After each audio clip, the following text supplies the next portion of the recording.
murah ya, yang pasti itu nggak murah. Nah, yang agak murah itu di Turki. Turki itu untuk biaya hidup sendiri hampir mirip-mirip seperti di Indonesia. Buat kalian yang mungkin mau coba kuliah di luar negeri tapi nggak beasiswa gitu ya, dan apa namanya, nggak juga bisa bayar terlalu mahal, itu bisa pilih Turki. Em, Bisa dibilang nggak murah juga, tapi terjangkau begitu. Karena kalau misalnya di Turki sendiri, kalau di Istanbul itu mirip-mirip Jakarta ya, harga-harga untuk sekarang, karena kan sekarang lagi inflasi ya, jadi lebih murah-murah dibandingin dulu begitu. Terus kalau untuk di daerah-daerahnya itu, atau di luar kota Istanbul itu masih masih sangat terjangkau begitu. Jadi kalau misalnya ditanyain berapa gitu ya, yang pasti kalau untuk Istanbul, sorry, kalau untuk Turki itu hampir mirip-mirip seperti Indonesia untuk beberapa universitasnya. Terus untuk Korea itu kita akan menghabiskan 1 M kurang lebih untuk S1 sampai kita lulus 1 M. Jepang aku kurang tahu, mungkin uh, kurang lebih akan mirip ya, karena kan Jepang sama Korea mirip-mirip tuh. Terus untuk Eropa, Inggris, dan Amerika udah pasti di atas Jepang dan Korea gitu. Oke, jadi tadi ada beberapa nih yang udah disebutin sama Kak Lina. Yang paling mahal itu ada di Amerika dan Eropa. Terus selanjutnya ada di Korea dan Jepang sekitaran 1 miliar. Dan yang middle atau yang mungkin sama kayak Indonesia ada di Turki, di Istanbul. Jadi buat iders nih yang mungkin pengen cari beasiswa, boleh banget cobain cari info lebih dalam lagi di negara-negara tersebut. Aku ada pertanyaan nih, Kak. Aku penasaran banget. Kalau misalkan kita kuliah di luar negeri itu, kita tuh tinggalnya di mana sih? Ada nggak sih beasiswa yang langsung kayak sekalian sama tempat tinggalnya, atau harus cari sendiri, atau gimana, Kak? Oke, untuk tempat tinggal sendiri waktu itu kita tinggal di asrama. Jadi beberapa universitas itu membolehkan kita tinggal di asrama, tapi memang asrama itu terbatas ya. Kenapa sih senang banget di asrama? Kalau untuk aku sendiri di asrama itu, pertama nyaman, kedua lebih murah, ya, ketiga bisa satu paket juga sama makan, meskipun waktu aku karena memang di Korea jadi nggak bisa sekaligus sama makan karena memang makanannya campur kan. Jadi ada yang nggak halalnya gitu, jadi kita nggak bisa plus makan. Terus kayak kalau musim dingin atau musim panas itu kita bebas uh, kayak pakai pemanas atau pakai AC gitu.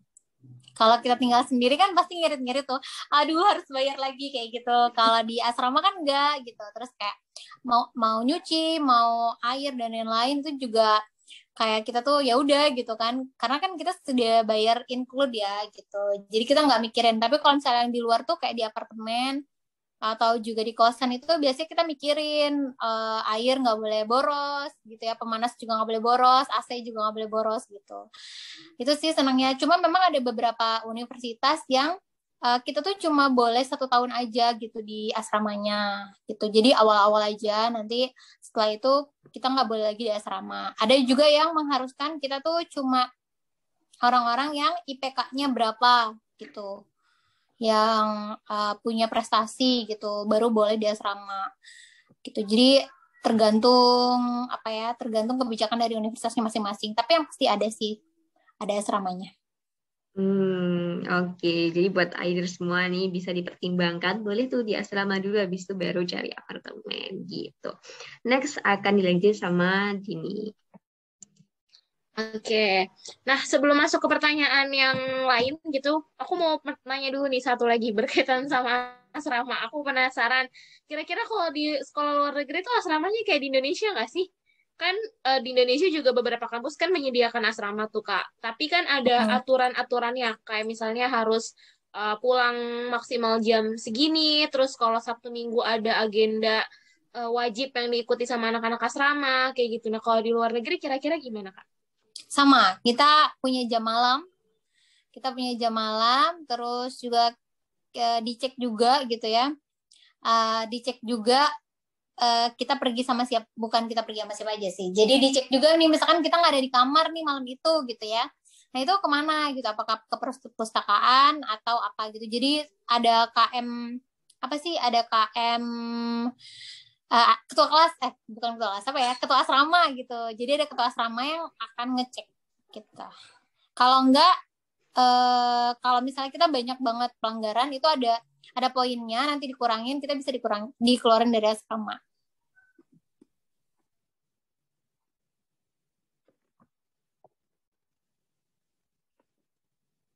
Oke, jadi kurang lebih sama kayak yang di Indo juga ya, ada poin-poinnya gitu, jadi harus benar-benar Iya, betul. jelas berinteraksi sama siapa, keluarnya kemana gitu. Jadi ya tetap dimanapun kayak kita harus berhati-hati juga ya, Kak Nina.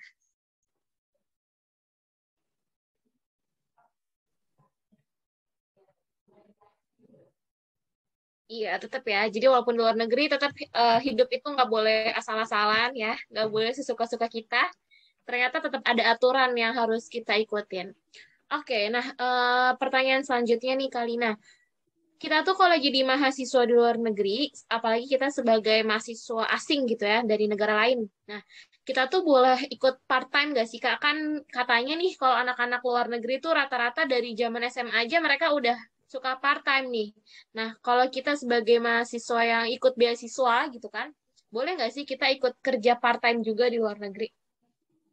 Oke, untuk part-time itu boleh ya, tapi memang tergantung negaranya. Setahu aku, untuk Turki itu nggak boleh. Turki itu nggak boleh. Korea boleh. Korea membolehkan.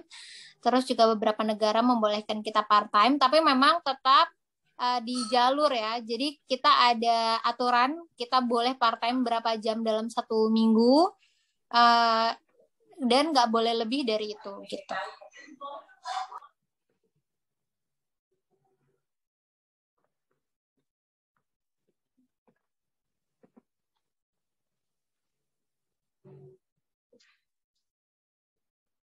Oke, nah selanjutnya kan masih berkaitan sama part-time nih.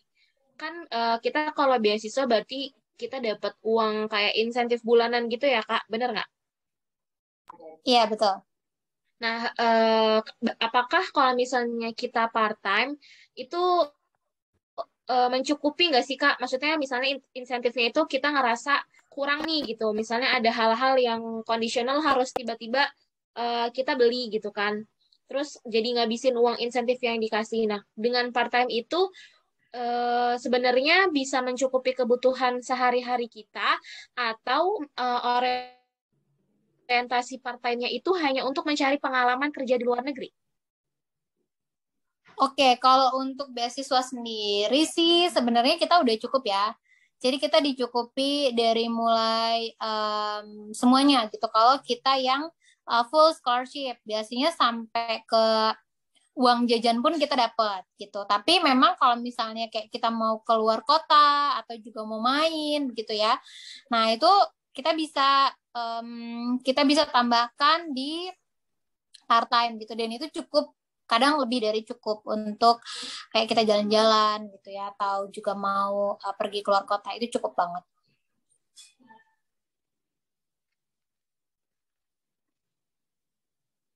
Oke, jadi lumayan banget ya Kak biaya part-time ini untuk tambahan kita juga sehari-hari Iya, gitu. betul banget. Bisa buat jajan gitu ya.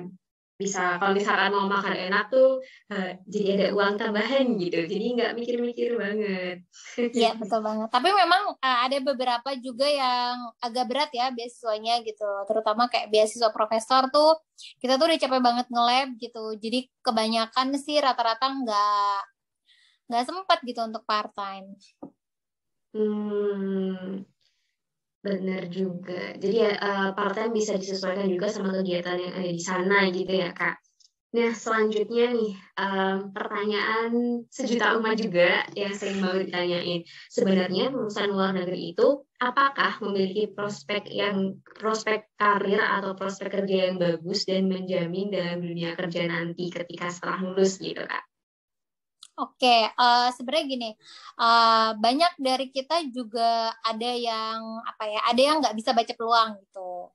Jadi sebenarnya prospeknya tuh sangat besar sekali karena kita kan bertemu dengan mahasiswa ya dari negara-negara lain ya kan. Nah, dari situ kita bisa benar-benar buka jaringan seluas-luasnya. Entah itu kita mau investasi di negara A, B, C gitu ya. Kita sudah punya link gitu ya karena kita berteman dengan mahasiswa dari seluruh negara misalnya atau juga dari beberapa negara begitu. Jadi menurut saya itu sangat-sangat tentu saja sangat-sangat berpengaruh ya terhadap karir kita ke depannya. Jadi sejari kuliah kita juga sebagai mahasiswa harus aktif memperluas jaringan kita biar kita juga bisa punya tambahan informasi, tambahan pengalaman juga gitu kali ya Kak. Ya, betul banget. Kalau dulu Kak Lina semasa kuliah, kalian juga dapat beasiswa profesor ya tadi? Iya, itu ada project profesor sih sebenarnya. Jadi kita bikin buku gitu dan disubmit di kayak kalau di Indonesia ada LIPI kan? Oh iya benar. Ya semacam itu. Ada nggak sih Kak orang yang dapat beasiswa profesor terus akhirnya kerja di sana juga gitu? Banyak banget. Banyak juga yang jadi postdoktoral atau juga akhirnya bekerja di perusahaan-perusahaan di Korea itu banyak banget. Keren banget. Jadi pengen nih kuliah di sana juga, semoga ya, amin. Iya, langsung apply aja. Kan sekarang ada GKS kan. Jadi nanti bisa coba dicek di websitenya. Oke. Tuh, Aiders, jadi yang mau kuliah di luar negeri bisa cek di GKS. Nah, pertanyaan selanjutnya nih Kak, apakah kualifikasi yang kita dapatkan di luar negeri itu bisa berlaku di Indonesia? Kualifikasi seperti apa nih?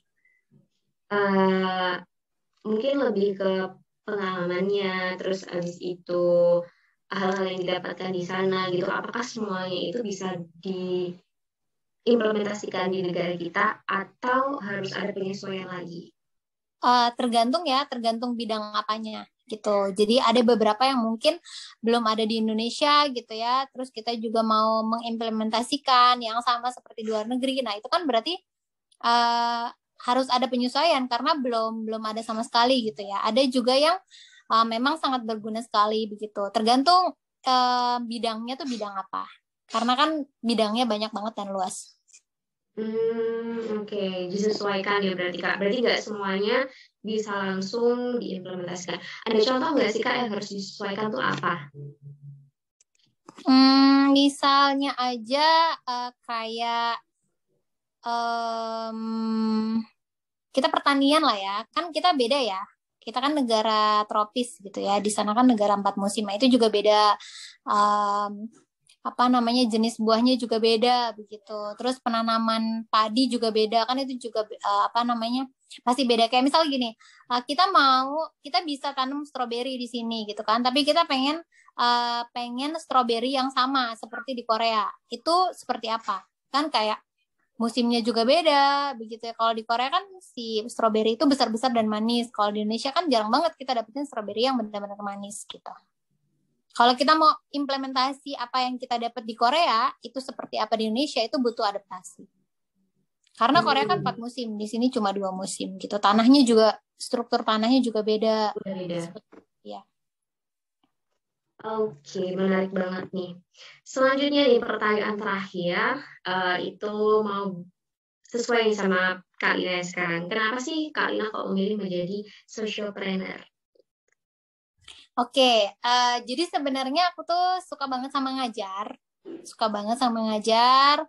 Terus dulu juga sempat jadi dosen, sempat juga jadi guru ya, sempat juga jadi guru privat gitu. Tapi akhirnya berpikir bahwa sepertinya saya tidak bisa mencari penghasilan gitu ya di mengajar begitu. Karena di sisi lain saya sangat suka dengan mengajar, tapi di sisi lain juga mengajar itu merupakan mata pencarian gitu. Jadi saya berpikir bahwa akhirnya bagaimana caranya supaya saya mengajar dengan enjoy, dengan enak gitu ya, tanpa berpikir penghasilan begitu. Akhirnya saya buka bisnis lain dan beralih ke ngajarnya ini jadi sosial aja gitu. Jadi emang benar-benar kita sebagai seorang lulusan juga harus kreatif, inovatif gitu ya. Kita pengen kerja apa, kalau misalkan kita pengennya banyak, coba dia dikombinasikan gitu, siapa tahu bisa Betul, jadi tambahan yang jauh lebih besar gitu ya Kak. betul banget, betul banget. Menarik banget nih. Ini juga bisa jadi inspirasi buat either semuanya, buat kalian jangan berkecil hati, apapun jurusan kalian, terus latar belakang kalian, itu sebenarnya pengalaman kalian juga itu sebenarnya juga akan jadi bekal untuk kita nanti. Selagi kita mau berusaha, kita juga pasti bisa gitu. Nah, aku juga mau merangkum sedikit nih dari beberapa yang sudah disampaikan oleh Kak Lina dari pertama sampai yang terakhir tadi gitu.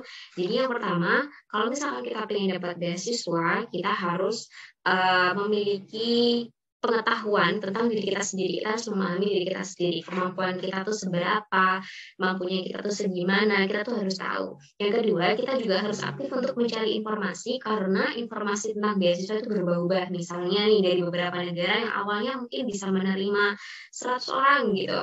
Mungkin di tahun selanjutnya nggak 100 orang. Nah, itu juga akan terus diupdate. Jadi kita sebagai pemburu beasiswa nih, Aiders, kita juga harus aktif untuk mencari informasi.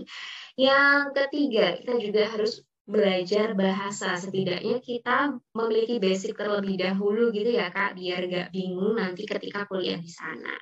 Selanjutnya yang keempat, kita juga harus lihat dulu nih negara mana yang kira-kira sesuai sama kita. Karena belum tentu negara itu cocok di orang lain, belum tentu cocok di diri kita. Begitupun sebaliknya, gitu ya Kak.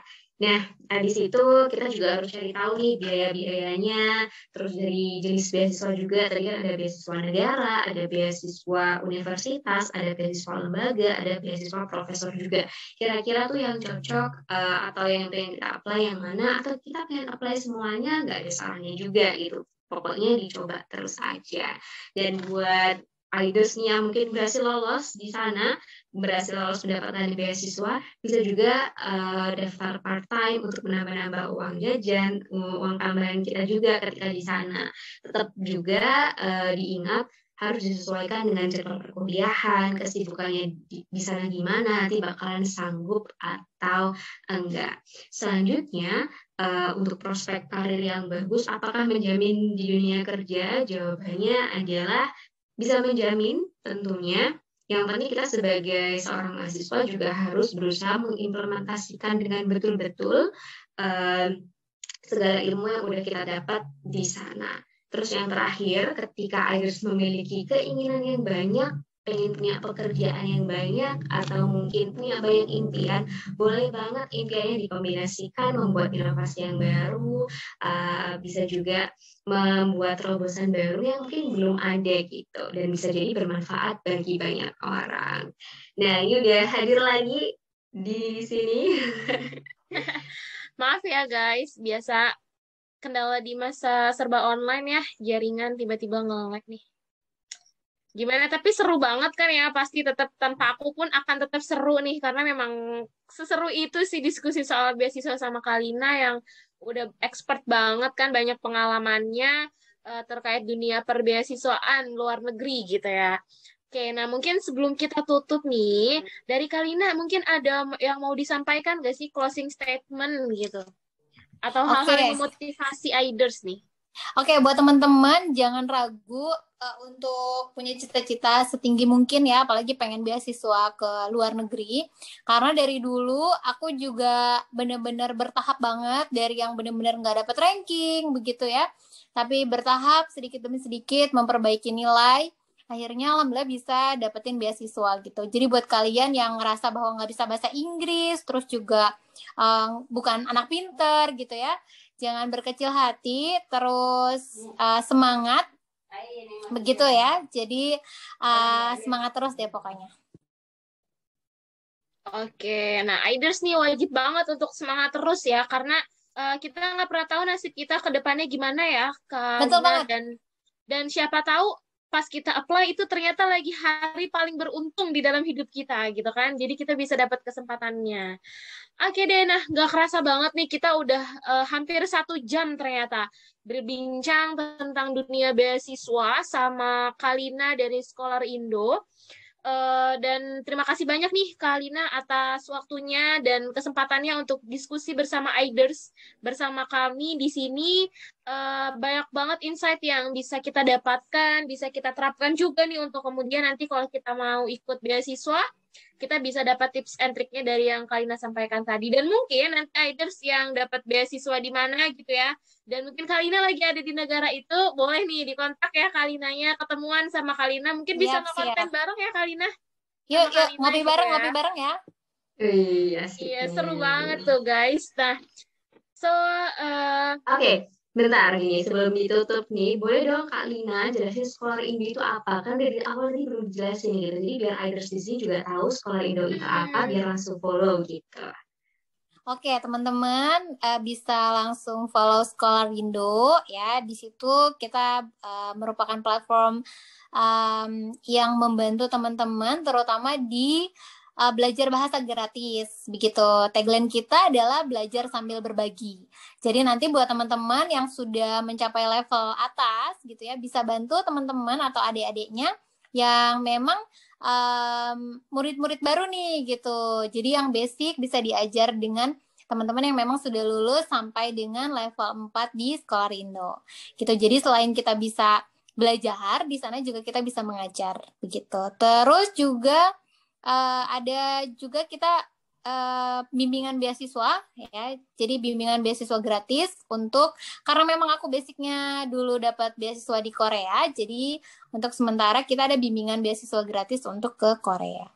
Gitu. Jangan lupa di-follow ya.